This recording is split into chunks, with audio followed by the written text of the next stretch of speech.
So if CMAL's budget's gone down by 31% or been reprofiled, which is the £30 million loss to their budget, that's going to have no impact on when the small vessels come into service. Well, it'll still happen in the same year.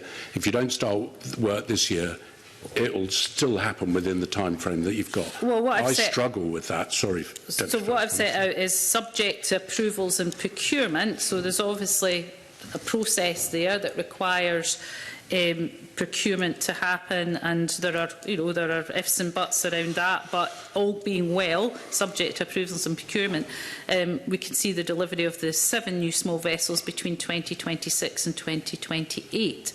And that is the plan, and if there are any changes to that, of course we would bring that to the attention of Parliament, but that is the intention, and we'll be able to provide updates as soon as possible once we have those key planks of the process going forward, and we'll happy to keep Parliament updated. So what do you perceive is the risk to Ferguson Marine Shipyard by losing potentially £30 million in this year to build those vessels? Is that a risk or is that not a risk?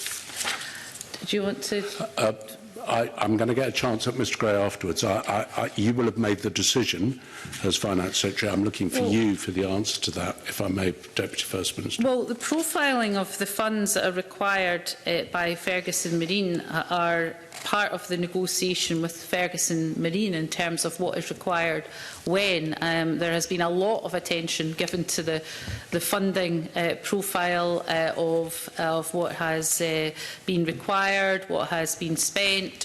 I think probably more attention than many areas of Scottish Government investment.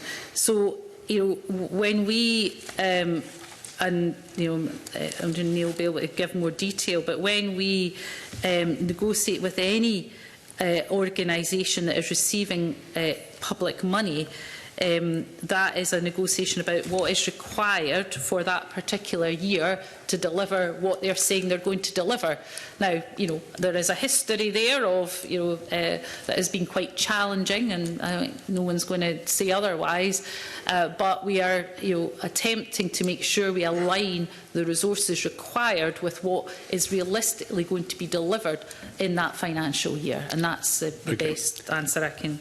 And Mr Gray, no doubt, will answer that in the second session when we get to it. Final question for you. As part of reprofiling the Small Ferries project and cutting CMAL's voted budget by 31%, £30 million, what effect is that going to have on the harbour's works that need to be undertaken to ensure that the very ferries that we've talked about being so delayed actually are capable of coming into service? I think there's problems at Drossen just this morning this weekend with the pier.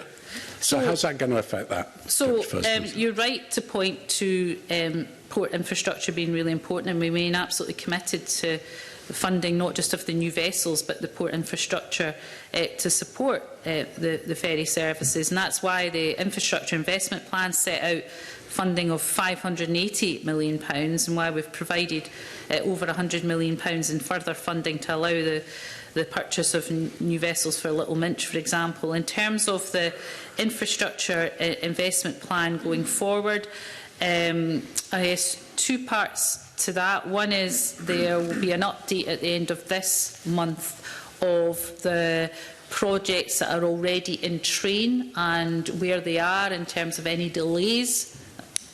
There's then the next phase of the infrastructure investment plan, which we will produce later this year. We would have liked to have tried to have aligned that with the budget, but as you appreciate, there are quite a lot of uncertainties given the capital outlook, the position with the spring budget in terms of where that leaves us with capital funding.